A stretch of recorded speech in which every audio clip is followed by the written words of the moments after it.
Чындыгында мындай көрүнүштү даңазалуу доор кино тасмасынан эле көргөнбүз. Тактап айтканда Сулейман Султандын доорунда.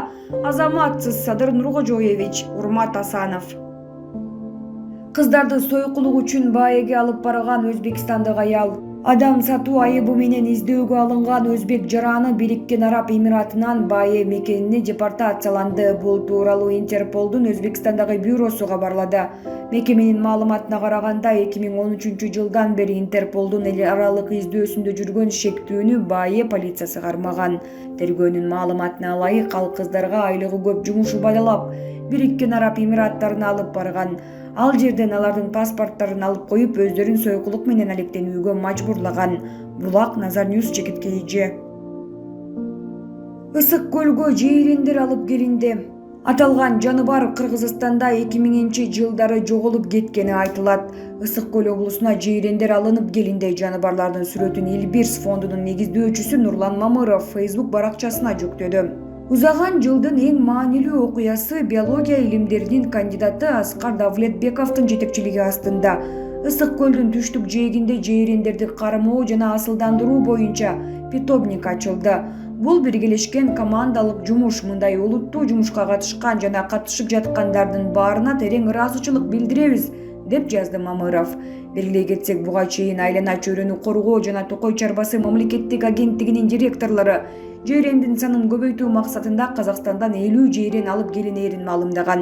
Аларды Ысык көлдүн күнгөй жагына жана Орто Токой суу сактагычынын түштүк батыш тарабына кое берүү пландалган. Аталган жаныбарлар Кыргызстанда 2000 жылдары жоголуп кеткени айтылат. 20-кылымдын биринчи жарымында Орто Азия чөлкөмүндөгү жейрендердин саны 100 000 деп саналып келген.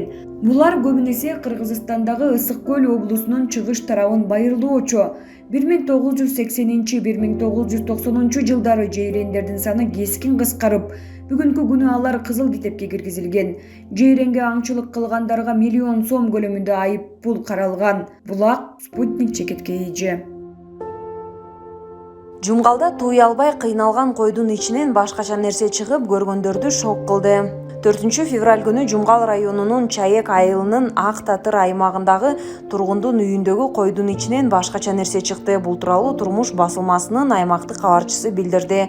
Маалым болгондой, аталган кой көптөн бери туй албай кыйналып жүргөн. Анын ээси мууздап койдун ичинен белгисиз затты алып чыккан. Аймактык кабарчыга тургундар аны көрсөтүүдөн жана маалымат берүүдөн баш тартты. Бирок окуя боюнча тартылган видео соц тармактарга тарап кеткен. Айылдаштарынын айтымында аталган үй ээси мал жандыктарын көптөн бери даарылап жүргөн. Ал эми ветеринардык адистер мутация көбөйгөнүн айтып, бооз кезде күчтүү дарылар менен дарылаганда ичиндеги баласы ушинтип эзилип кетет деп жооп беришти. Союлган койдун эти желген жок, ал эми анын ичинен чыккан нерсе да жок кылынды. Булак Турмуш чекиткейи.